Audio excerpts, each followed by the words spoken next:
los efectos de esa presunta organización criminal continúa vigente hasta el momento. Y también se está lucrando con el dinero que se ha perjudicado a una entidad pública, más aún cuando el que gestó la promulgación y la dación de ese decreto de urgencia ha sido el propio investigado, el señor Alvarado López. Bien, vamos a terminar indicando. Le quedan 2 minutos, doctora. Gracias, doctor. Se dice que habría presentado también el señor Alvarado López un escrito ante el Congreso en el que se allana a la denuncia constitucional, incluso solicita que se apruebe esa denuncia constitucional y se autorice la formación de causa para que el Ministerio Público pueda formalizar la investigación preparatoria y pueda investigársele en lo que... Pero dígame usted, ¿él va a disponer en el Congreso? Es una falacia. No tiene ningún control sobre el Congreso. Él puede presentar los escritos que quiera. Es el Congreso el que decide. Y en este caso, señor magistrado, dadas las cantidad abundante de elementos de indicios, de elementos de convicción, el Congreso ha aprobado la formación de causa, entre otros, en contra del denunciado.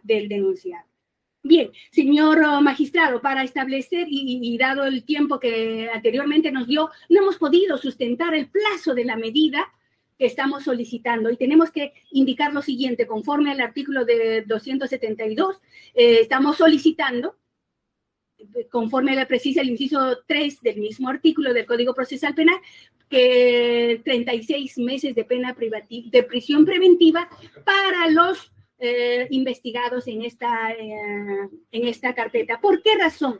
Porque se trata de carpetas que se han acumulado. Son 3 diferentes carpetas, ¿no? Y en esas carpetas de investigación, además, tenemos los expedientes de contratación en 3 casos en concreto, los de Provías, los de Petroperú y también los de productos del decreto de urgencia 112-2021. En este proceso, precisamente en este caso del Ministerio de Vivienda, los expedientes de contratación que tenemos que ubicar y revisar son los 116 contratos derivados del decreto de urgencia 102-2021. Tenemos también que realizar no solamente la revisión de todos esos procesos expedientes, las pericias contables que se requieran llegado el momento, las financieras, las pericias grafotécnicas, las pericias documentológicas, en fin, un montón de actos de investigación, como declaraciones testimoniales, hasta levantamiento del secreto de telecomunicaciones, entre otras. Es eso. Termino en todo caso indicando, por esa razón, que sostenemos y reiteramos que se declare fundado el requerimiento de prisión preventiva para los imputados por el plazo de 36 meses. Muchas gracias, señor magistrado. Gracias, doctora. Tiene la palabra la defensa del doctor Castillo. Señor juez supremo, las cosas son claras aquí. La formalización del 20 de febrero del 2023, en la página 338 y 339, dice lo siguiente: decisión, formalizar y continuar la investigación preparatoria contra José Pedro Castillo Terrones en su condición de expresidente como presunto autor contra la tranquilidad pública, organización criminal y contra los casos de Provías descentralizado, autor del delito de tráfico de influencias, cómplice en colusión simple. Como autor en el tráfico de influencias por el caso de Provías descentralizado. Continuar la investigación contra el señor Francisco Villegas Silva y contra el señor Heiner Alvarado. Punto 4, fijar el plazo de investigación preparatoria, 36 meses. Punto 5, presente a la disposición del juez supremo. Punto 6, comunicar al juez supremo que el Ministerio Público requerirá imposición de medidas coercitivas contra los investigados que se formularán mediante requisito de parte. Firma Patricia Liz Benavides Vargas. Señor, ¿qué medida pidió el 20 de febrero del 2023? Ninguna. Ninguna. Entonces, acá está la prueba material que no el 20 de febrero del 2023, que se judicializa este proceso, no hay ninguna medida. El 21, 22, 23, 24 se aprueba la formalización por el Juzgado de Investigación Preparatoria, Juez Supremo Carlos Cheque, y el 28 de febrero del 2023 recién se pide la formalización de la prisión preventiva. ¿Qué medida tuvo el señor José Castillo Terrones el 20, 21, 22, 23, 24, 25, 26 y 27? Comparecencia simple. ¿Quién lo dice? Lo dice la jurisprudencia y lo dice la ley. Así nosotros vamos a señalar específicamente, señor, la casación de la Corte Suprema, casación ANCAS 3839-2018, oportunidad para pedir la prisión preventiva. En el punto 17 señala que el cambio de la revocatoria por comparecencia por prisión preventiva. Punto 17 señala y dice, si se judicializa un proceso y ya está judicializado, y en ese proceso, en la formalización, no se dice que se va a pedir prisión preventiva y no se pide prisión preventiva, hay comparecencia simple. Esa es la oportunidad para pedir la prisión preventiva. El 21, 22 hasta el 27, el señor no ha tenido ninguna medida coercitiva porque hay comparecencia simple. Por tanto, las reglas que van a regir este proceso no es el 268, sino va a ser el artículo 256, que menciona la letra lo siguiente. Artículo 256. Sustitución o acumulación. La infracción de una medida impuesta por el juez determinada de oficio o a solicitud de parte de legitimidad. La sustitución o la acumulación de otra medida más grave, teniendo en consideración la entidad de los motivos y las circunstancias de la transgresión, así como la entidad del delito imputado. Por tanto, ¿por qué no se acepta la fiscal Ginka Soledad, que no ha tenido pedido de prisión preventiva ni el 20 de febrero ni el 21 hasta el 27 ha tenido comparecencia simple? Luego, la señora fiscal dice que solicita 36 meses porque ahora tiene que hacer pericias grafotécnicas, grabaciones, transcripciones y que tiene que revisar 110 contratos. Pero yo voy a leer lo que ha puesto la ilustre doctora Salas en su escrito y se lo voy a leer. Página 278 del pedido de prisión preventiva, punto 9.1.5, duración del plazo de la medida cautelar solicitada. Teniendo en cuenta que mediante disposición 4 de fecha 20 de febrero de 2023, el despacho de la Fiscalía de la Nación dispuesto a formalizar denuncia contra la investigación preparatoria contra el diputado José Castillo Terrones por los delitos contra la administración pública, tráfico de influencias y el delito de organización criminal, se solicita 36 meses. Punto. Se acabó. ¿Dónde dice en la página 278 que quiere hacer una pericia grafotécnica a los contratos? No aparece. ¿Dónde dice que hay grabaciones y que tiene que hacer transferencias? No aparece. Por tanto, si la doctora notificó este pedido de prisión preventiva que pide 36 meses para no hacer nada, ahora no puede cambiar su pedido y meter frases que no están escritas, porque eso es variar su pedido, cambiar las reglas de juego, donde dice que voy a pedir una pericia de grafotecnia, que hay grabaciones, que hay transcripciones, que hay 110 contratos que revisar. No lo dice. 36 meses para hacer nada, y lo leo, página 2778. ¿Dónde está la necesidad, racionalidad, proporcionalidad? Cuando en el punto 9.5 no ha descrito qué va a hacer en el periodo de 38 meses. Nada. Ahora nos viene a decir cosas que nunca les escribió. Otro aspecto importante que también debe quedar en claro, dice que hay aspirantes. Señor, acá no hay aspirante de nada. Y no se mienta al país, ni se mienta al juzgado. Acá hay, se dice que hay colaboradores eficaces. Y acá los colaboradores eficaces no tienen sentencia de nada, señor juez, y ya lo ha dicho el doctor Abanto, los colaboradores eficaces no han presentado ningún medio de convicción para aprobar su dicho. Pero esto es importante porque los colaboradores eficaces no son colaboradores. Lo que son es aspirantes a colaboración que no tienen mandato judicial, y un dato muy fundamental e importante es que no han presentado ningún medio de convicción que corrobore su dicho. otro aspecto fundamental, señor, y debe quedar en claro, se dice que mi patrocinado, su familia, su papá y su mamá del señor José Castillo Terrones, ¿no es su familia? Que solamente es su esposa y sus hijos, o sea, su mamá y su papá del señor José Castillo Terrones, como cualquier hijo que tiene sus padres no son sus padres, no son su familia, por favor. Sus hermanos, que todos sus hermanos vienen de Cajamarca a verlo al penal, sus hermanas también, y su hija Jennifer Paredes, que la prensa dice que no es su hija, que es su cuñada, pero sea su hijo o cuñada, ¿es su familia? Entonces la fiscalía dice, no es su familia su papá, no es su familia su hermano, no es su familia Jennifer Paredes, porque no son considerados. Cuando cualquier ser humano, y todos los que estamos aquí, tenemos un padre, tenemos nuestras hermanas, y tenemos nuestras hijas o cuñadas, que también son nuestra familia, señor, pero la fiscalía no omite eso.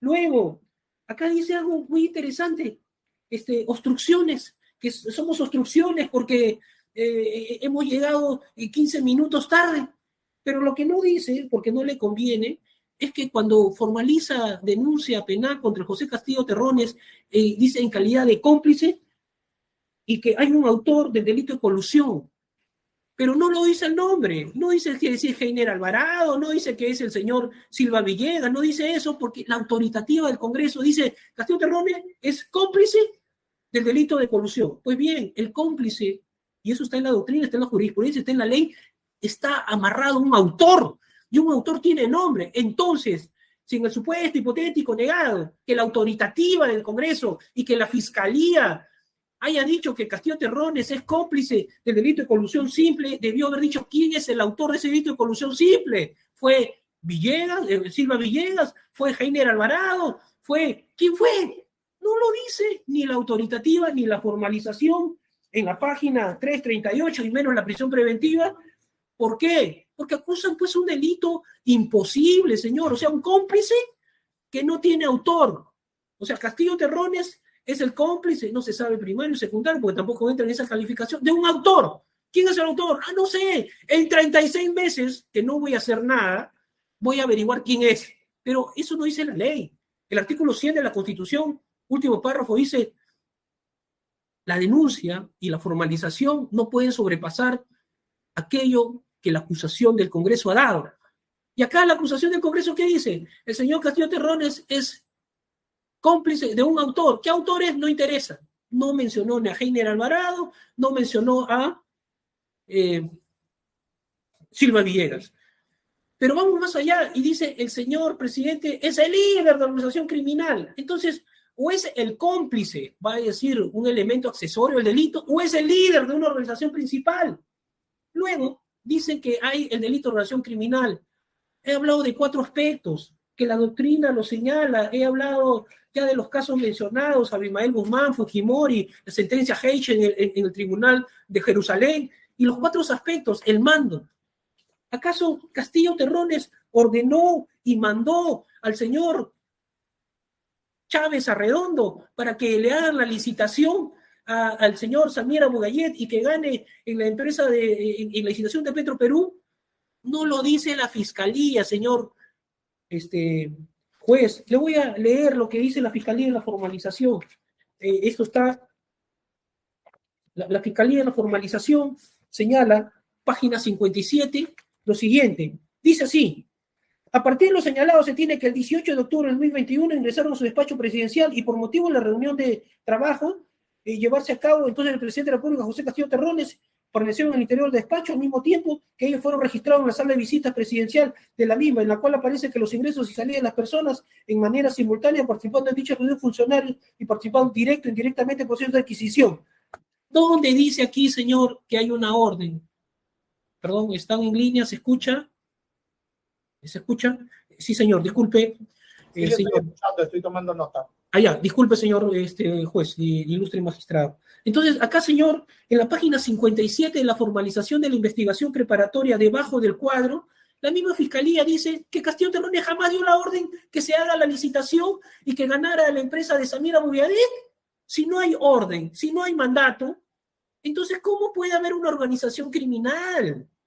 Entonces, señor magistrado, acá estamos hablando del delito de que colaboradores fiscales que no tienen la calidad de sentencia y que son aspirantes y que no han presentado ningún medio de corroboración. Hablamos de un líder de una nación criminal que nunca dio la orden de nada y que lo dice la Fiscalía en su página 57 de la formalización. Y agrego más. Acá la otra doctora también ha señalado y ha dicho obstrucción, porque hay un video.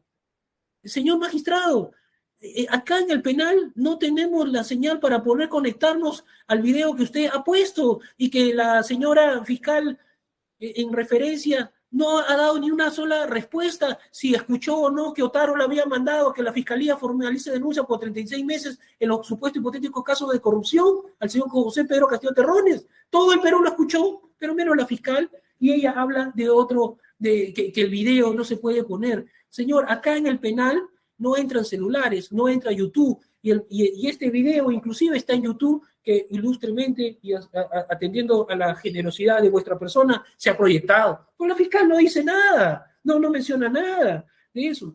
Entonces, señor, acá tenemos que ser claros.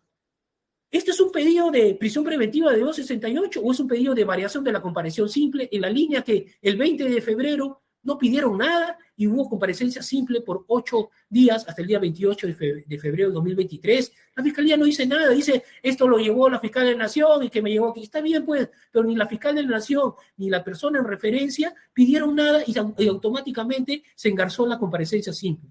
Señor, por lo expuesto y por no haberse dado los requisitos del 268, vale decir, no estamos en el momento de la presentación de la formalización de la investigación preparatoria del 20 de febrero.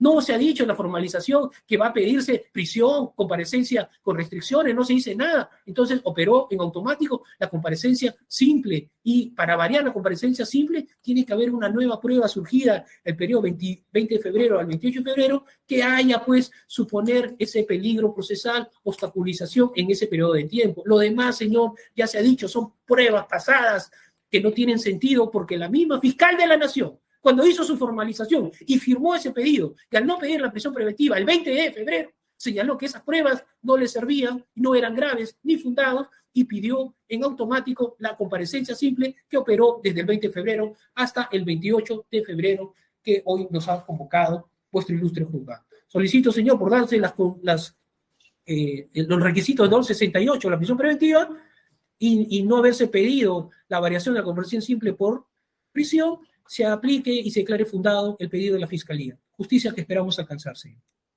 Gracias, doctor. Doctor Castro, tiene el uso de la palabra. Muchas gracias, señor. Para no repetir con los mismos argumentos de la defensa técnica del señor Castillo, solicito que se declare infundado el pedido de prisión preventiva por 36 meses para mi cliente. Señor, yo tengo dos cosas muy puntuales en el trabajo que hemos realizado con relación al puente Tarata 3. Es un mecanismo importante que se rige por la Ley de Contrataciones del Estado y por la Ley del Procedimiento Administrativo. Específicamente porque esta es una adjudicación de una licitación sobre un monto determinado y aprobado por el Congreso de la República para poder ejecutar una obra pública. Esta situación fue aprobada, señor, en el año 2017. Y a partir de ese momento se han hecho varios intentos para adjudicar esta obra pública de muy gran importancia sobre el río Guayaga. Más o menos este puente se parece al Golden Gate de los Estados Unidos por la amplitud del ancho y el cauce del río. No es una obra cualquiera, tiene varias vías, tiene 8 vías y necesita tener pues una capacidad técnica y experiencia para los postores. Este procedimiento, señor, ha sido anulado 6 veces. 6 veces empezando por el señor Vizcarra. Y cuando llega al caso ya de mi patrocinado, que es nombrado como ministro de Estado, obviamente cuando gana la segunda vuelta, señor, el 4 de mayo, antes que ni siquiera aparezca en las encuestas el señor del sombrero, ¿no es cierto?, el señor Castillo, se habían aprobado las bases para la última licitación, el último intento. Entonces, si se aprobaron esas bases por el comité que nada tiene que hacer, el señor Silva Villegas, entonces él ni tampoco Provías, que supuestamente él reorganizó, puso a otras personas. Ocurre, señor, que se pone la licitación, se mandan las invitaciones correspondientes, y resulta, señor, que el 24 de septiembre del 2021, cuando ya era ministro, se hacen los cambios de esas bases. Al hacer esos cambios, estarían favoreciendo al que gana la licitación en ese entonces. Pero ¿qué ocurre también, señor? El plazo de presentación de las ofertas eran entre el 7 y el 12 de octubre de 2021 y se hace el cambio de toda esta operación sin fundamento alguno. Estas actas son cuestionadas y levantadas el 12 y 13 de octubre, en la que aparece que el comité se reunió, puesto que Edgar Villarán Vargas más no fue a trabajar, señor. Faltaba un miembro. ¿Y por qué faltaba? Porque estaba con COVID, señor. Y no se podía aprobar ni variar la base. ¿Qué es lo que técnicamente se tiene que ver para pedir 36 meses y hay un solo contrato en el caso de mi cliente? Mi cliente no tiene otros contratos, este es el único. Ante esa situación, señor, es que se toma la decisión de anular este contrato por incumplir con los procesos administrativos que manda la 27447 y la ley de contrataciones del Estado. Así es como se anula, señor. Entonces, pero acá hay un problema que yo he advertido, señor.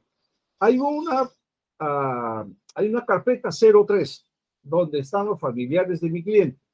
Hay otra carpeta 64, señor, que está relacionado sobre la organización criminal conformada por el jefe de Estado y por el señor Silva Villegas y por el señor Heiner Alvarado, que tienen que ver y han mezclado ahí. Ese es el problema. En el caso único de mi cliente es Provías Nacional, Puente Tarata 3. En los otros casos no tiene nada que ver mi cliente, ni tampoco en las probabilidades que hubiera concertado con el presidente como jefe de la organización criminal y mi cliente que sería integrante permanente, que es lo que ha movido hecho. Muy bien. El 8, la disposición 8 en la carpeta 64 del 30 de junio del año 2022, se desestimó un pedido hecho por la defensa que se haga la pericia para determinar el agravio causado al Estado, señor. Cuando hablamos del agravio causado al Estado, ¿a qué nos referimos? Nos referimos a la entrega de dinero, a la adjudicación, al adelanto, las cartas fianzas y todo el procedimiento y el desembolso del dinero para empezar y para iniciar la obra, y si está bien hecho o no está bien hecho, y esto está a cargo de una empresa supervisora, que no es la de Provías Nacionales, es otra empresa que también es sometida a un contrato para poder supervisar a la empresa ganadora de la buena prueba. En ninguno de los casos, señor, se ha hecho desembolso de dinero. Pero la señora fiscal dice, se dañó la imagen de la institución de Provías Nacionales porque ha permitido que entre el señor Samir Villaverde, ampliamente conocido, prontuariado, señor, este señor, y que no tiene una sentencia. Si tiene una sentencia que él es responsable de lo que ha hecho, señor, podría tener la validez para que pueda hacer una prueba objetiva que acuse a mi cliente que ha entregado plata. Si no, no, señor. Yo he trabajado desde el año 2001 en toda la corrupción del fujimorismo hasta ahora, señor, en 300 contratos y licitaciones públicas, y nunca se ha sancionado si no se ha presentado la pericia. No puede ser una cuestión tan subjetiva como lo están haciendo. He visto los aviones de guerra, los MiG, los Sukhoi, miles de millones, señor, para la guerra con el Ecuador y muchas otras cosas más. De tal manera que yo sí tengo la experiencia para hablar. Pero vamos a lo siguiente, señor. En el caso 64, tenemos nosotros la providencia 27. Yo hablaba anteriormente de la 26, que es parte de esta situación. Entonces, ¿qué cosa es lo que dice acá? Dice, hay una presunta falsificación de una firma en la adjudicación del señor Edward William Vargas Vaz. Se ordena una pericia grafotécnica, señor, que hasta la fecha no hay. En la providencia del 27 de julio del año 22, se toma la decisión de otra manera, objeto de la pericia. En esta vez dice, sí, hay que hacer la pericia. Y al momento que pide el objeto de la pericia, dice lo siguiente: a partir de lo anotado en el considerando precedente, diviene innecesario realizar una pericia financiera contable de la licitación pública 0121 MTC 21, que tendrá como objeto determinar si el proceso de la licitación pública 01 MTC 21 se desarrolla conforme a la ley de contrataciones del Estado, su reglamento y las normas pertinentes, señor. Plazo para la presentación de la pericia. Dice, previa incorporación de la información que se necesita para cumplir con el objeto de la pericia dispuesta, consideramos que el plazo razonable en el que se puede elaborar la pericia es de 20 días naturales, debiendo ser asignado para este caso 2 peritos. 20 días, señor, en el año 2022. Estamos en el 2023, 8 meses, 10 meses y no hay pericia. La presunta falsificación de la firma de Edgar Williams dice que está en otra carpeta, está en una carpeta 398-2021 a cargo del 5º despacho de la Segunda Fiscalía Provincial Corporativa especializada en delito de corrupción de funcionarios, en la que se advierte que este contesta la pregunta 23 y 25 y reconoció el contenido y firma señalada en el acta a continuación la admisión de las ofertas y que el acta de la evaluación de tal cosa respectivamente. Ahora bien, dice, en este contexto, este despacho ha dispuesto a recibir la declaración del testigo y para el lunes próximo, hasta la fecha no hecho. Finalmente dice, realice la pericia contable y financiera, nuevamente reitera, señor, y se nombran a la perito Silvia Marcela López Echevarría y a Ricardo Daniel Sánchez Solórzano para que hagan la pericia valorativa y le da 20 días, señor, para que cumpla con este procedimiento. Entonces, si eso fue el 27 de julio del año 22, señor, estamos al mes de marzo, ¿por qué no se ha cumplido y por qué se pide 36 meses para única pericia, para única prueba importante? ¿Para qué? Para el tema de la colusión, señor. Y si no hay colusión, porque se ha anulado el contrato, no puede haber organización criminal, pues, señor, con el presidente y con otras personas que aducen y por los colaboradores eficaces, lógico, pues, quieren salir de la prisión, no se le prueba y quieren tener a mi cliente para confrontar y hacer sus cosas. Eso no lo va a permitir, señor. Entonces, ahí está el problema y eso lo tenemos debidamente documentado y eso es lo que yo no he podido presentar en el Congreso de la República, no he podido hacer uso de la defensa que corresponde y no hablar de muchas cosas, de teorías, de casos y esas situaciones, sino un tema práctico, señor. Que la fiscal me presente la pericia y que me pida los 36 meses. Y si no hay ningún agravio para el Estado, señor, no tiene por qué estar mi cliente con este tipo de medidas coercitivas. Por lo tanto, es totalmente improcedente, infundada, arbitraria de lo que más quiere. Mi cliente ha declarado ya ante la Fiscalía Suprema, ha declarado. Y después de eso vienen estas situaciones, señor, y ahora resulta que le varían la medida, le han ordenado orden de captura, ubicación, que se va a ir. No se va a ir, señor, y si se ha ido, lo traeremos, pues, porque no tiene ninguna responsabilidad. Este es el primer caso, históricamente, que el autor de la organización criminal, el autor de la colusión agravada, es el mismo autor el que anula y deja de ganar la comisión y la dádiva. Eso es totalmente fuera de lugar. Eso es lo que tiene que evaluar, señor. Sin más cosas como estas, por favor, señor, que se haga mi pedido como corresponde una vez que se recaben las informaciones de las carpetas fiscales, que son varias que se han acumulado. Ese es el problema. Se iniciaron con fiscalías corporativas, después con las especialidades de las otras fiscalías de crimen organizado del poder y la Fiscalía Suprema, por razones obvias de lo que corresponde al beneficio constitucional, en la que ya cambió todo. Es asociación criminal y es colusión, sin párrafo 1, sin párrafo 2, y la señora fiscal ha formalizado diciendo que es la asociación criminal, primer párrafo, colusión, primer párrafo, y ¿qué pasó con el otro delito que está acusando que no está autorizado? Entonces acá hay unas situaciones de estructura para poder ejercer la defensa correctamente y el plazo que necesita, obviamente para poder corroborar digamos, las colaboraciones eficaces. El delincuente colaborador tiene que venir con tal materia como ha habido en el caso de corrupción, señor, 40 colaboradores eficaces que se han presentado y han sido sentenciados. Y como el caso del señor Brania Montero, que lo han llevado y ya lo sentenciaron por haber cometido una infracción en agravio del Estado y en la entrega del Canal 4, señor. Esas son pruebas plenas y no son las que acá voy a corroborar, voy a traer. No, sino, y para eso tengo 36. Para mi cliente no tienen por qué tener 36 porque es una sola licitación que no se ha ejecutado y no existe. Y hasta ahora tampoco va a existir por la situación de esta investigación. Le agradezco mucho, señor, muy amable, he terminado. Gracias, doctor. Doctor Abato. Su Excelencia, rápidamente, porque ya la jornada ha sido larga. Este es un tema de estándares probatorios, Su Excelencia. Y cuando la representante del Ministerio Público dice que yo no le puedo pedir que acredite la pertenencia de mi defendido a una organización criminal, yo tengo que decirle que yo no le he pedido nada. Ella sola se ha puesto en este predicamento al solicitar el requerimiento de prisión preventiva. Porque es una exigencia del Acuerdo Plenario 1/2019 que para que haya una prisión preventiva se aporten elementos de convicción que formen una sospecha fuerte.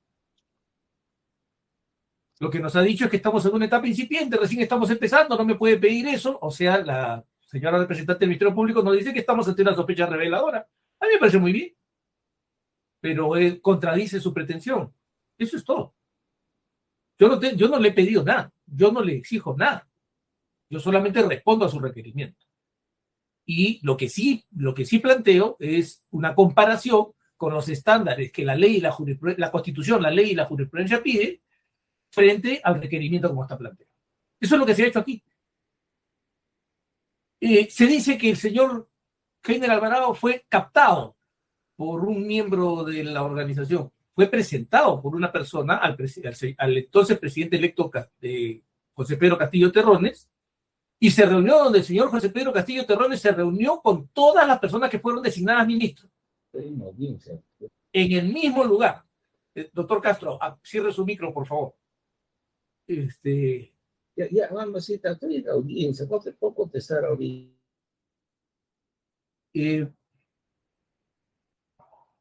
El señor Alvarado López, el ingeniero Alvarado López, no se reunió en un sitio diferente del que se reunieron todos los miembros del gabinete ministerial, previamente a ser designados, porque era donde estaba despachando el señor Castillo Terrones como presidente electo.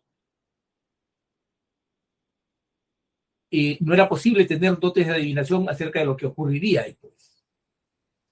Nos dice además, sin acompañar prueba alguna y con afirmaciones gaseosas, Su Excelencia, que el señor Alvarado López copó el Ministerio de Vivienda, Construcción y Saneamiento. Fíjense, le voy a dar datos importantes, porque hay que ser exacto.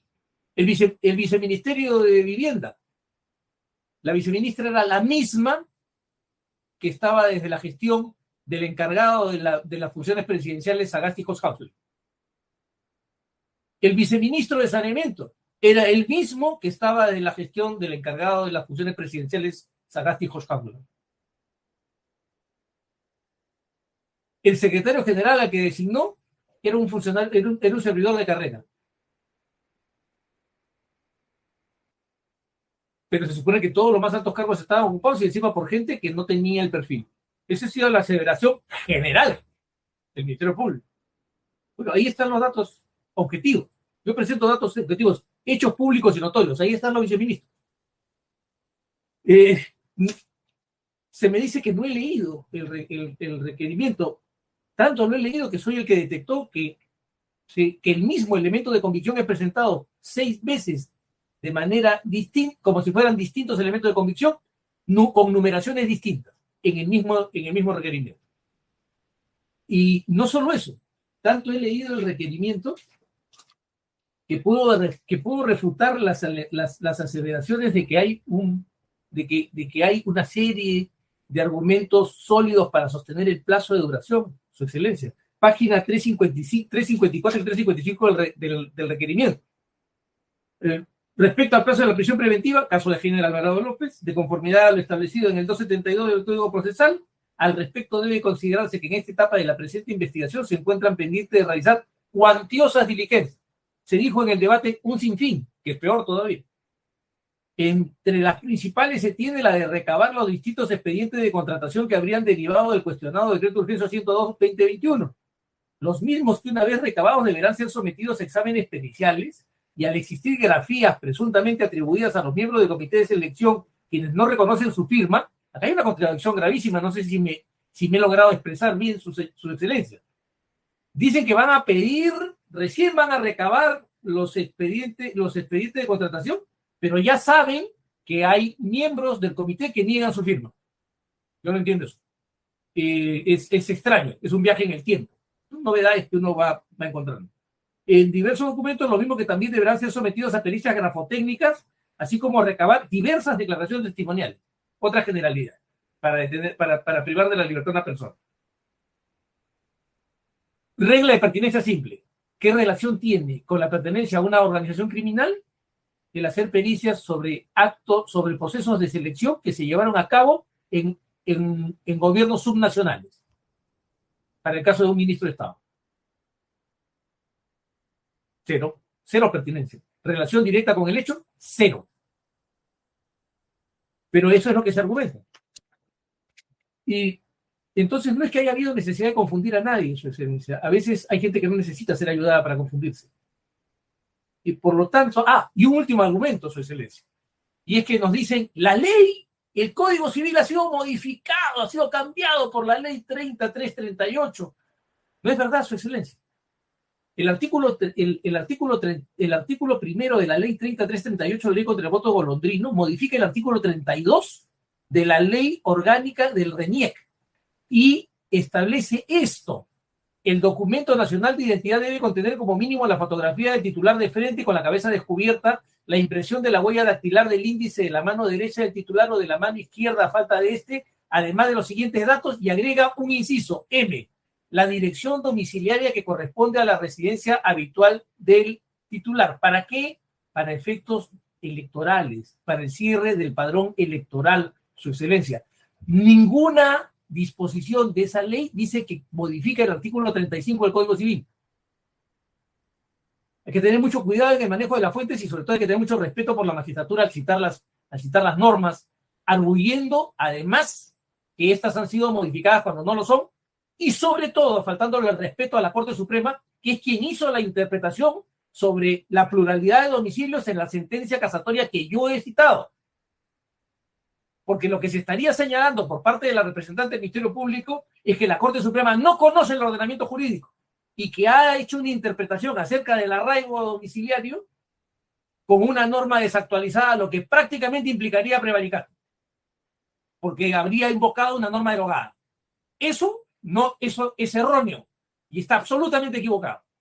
Entonces, Su Excelencia, dado que ninguno de los argumentos presentados por el Ministerio Público ha podido rebatir, uno, la inexistencia de graves y fundados elementos de convicción que configuren una sospecha fuerte, ni la existencia de elementos de convicción que establezcan peligros concretos de fuga o de obstrucción de la investigación, y que no se han sufragado las exigencias del principio de proporcionalidad ni justificado el plazo de duración de las medidas solicitadas, nuevamente me veo en la necesidad de suplicar que su despacho declare infundado el requerimiento de prisión preventiva.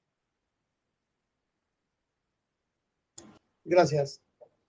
Gracias a todos por respetar los tiempos. Voy a dar el uso de la palabra al señor Castillo. Señor Castillo, le voy a dar unos minutos, en total 4 minutos, para que haga usted algún argumento sobre los hechos. Muchas gracias, señor juez. Mi saludo a todos los que están en esta plataforma. Primero, mencionarle, señor juez, de que niego rotunda y categóricamente que soy autor y formo parte de una red criminal. El único delito que he cometido es servir a mi país como presidente de la República. Y no solamente he tenido 2 ministros, he tenido muchos ministros que estos ministros, para ejercer su función, han tenido que pedir y aceptar el voto de confianza de este Congreso y de este Congreso que hoy no le sirve al país igual que esta prensa. Hoy se han armado un castillo de delitos. Este castillo de delitos con supuestos, tendría supuestamente, con colaboradores comprados. Me van a pedir 36 meses de prisión preventiva cuando tengo una prisión preventiva. 100, voy a llegar a 100 días de estar secuestrado injustamente. No he cometido yo ningún delito, señor juez. En ese marco, quienes vemos que el Perú sabe, el pueblo sabe, que hoy en día quienes han hecho una acusación constitucional para tenerme dentro de las rejas, también en todo caso serían parte de esta presunta organización criminal porque se pasaron en su mayoría por las oficinas del despacho presidencial. Un Congreso de la República que hoy no le sirve al país y que tienen más de 6.500 vuelos al año y que tienen su bufete y que cuando el presidente de la República con su Consejo de Ministros va a pedir presupuesto para el país, primero le piden 500 millones de soles para que se repartan en sus bancadas. Es decir, ¿en dónde está en verdad la presunta organización criminal? Hoy en día se me hace un cargamontón que estoy privado de mi libertad, asumiendo una situación de complot. ¿Por qué? Porque existe una presión mediática. Y estoy seguro, señor juez, de que usted no se va a permitir a esta presión mediática. Porque más que seguro, el señor Otárola debe estar con una hoja en la mano, con un borrador, con su resolución para alcanzarla, pidiendo mi prisión preventiva. En ese marco, debo decirle a usted, señor magistrado, de que tengo la conciencia limpia. No le robé un centavo a este. Necesito las pruebas. ¿Cómo me gustaría que hoy en adelante no se aproveche de la virtualidad y la gente del Ministerio Público y también del Congreso de la República tenga las audiencias cara a cara para decirme que me demuestren de lo que hoy me acusan? Que me demuestren igual y decirles que lo que estoy pasando el día de hoy es porque no firmé la hoja de ruta, porque no permití que se hagan negociados, como se repartieron a través del MIDES muchísimos beneficios a través de los sectores, a través de los programas sociales. ¿Por qué? Porque empecé a cobrar las grandes cuentas históricas que tiene este país, a las grandes transnacionales, a las grandes empresas, como a los propios medios de comunicación, que debería empezar en este mes de enero por Panamericana Televisión, que debería pagar los 226 millones de soles que le debe al país. Por eso, señor magistrado, es que encima se me viene a acusar de que soy parte o soy actor de una organización criminal. Señor magistrado, los fundamentos y la sustentación que se me está haciendo, que puedo jugarme de un penal de máxima seguridad, que no tengo arraigo familiar. Yo no soy huérfano, señor. Los huérfanos están en el otro lado. Yo tengo padre, tengo hermanos, tengo mi esposa, tengo mis hijos, tengo mi hija, tengo mi suegro. Y tengo muchos hermanos que son parte de este pueblo sufrido, que vienen a visitarme y que a ellos les consta que estoy incomunicado ya casi 100 días en un espacio donde no tengo derecho lo que otros tienen y que están a mi costado. Señor juez, debo concluir diciéndole de que acá no hay peligro de fuga. Mi arraigo domiciliario hoy es este lugar donde me visitan mi defensa, donde se me notifica la Fiscalía, el Congreso, donde se me visita mi familia. No tengo arraigo laboral por la misma situación que estoy pasando en calidad de asumir una prisión preventiva. ¿Cómo voy a obstaculizar o obstruir esta justicia si acá no tengo derecho ni siquiera a un teléfono público? No puedo tener ni siquiera comunicarme a una misiva o una carta. Entonces, creemos importante, señor magistrado, de que por encima de todo, es usted el que tiene que demostrar que está del lado del pueblo o del lado de los enemigos del pueblo. Concluyo, señor magistrado, agradeciéndole por esta parte y espero de que sea sensata esta decisión y más bien no se abuse con la justicia nacional. Muchas gracias. Gracias, señor Alvarado.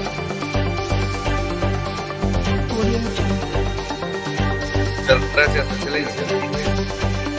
Poner de conocimiento que cuando asumí el cargo del Ministerio de Vivienda, Construcción y Saneamiento, en esa reunión que tuve con el ganador de la segunda vuelta de la presidencia del Perú en la Casa de Zarratea, fue antes del 28 de julio.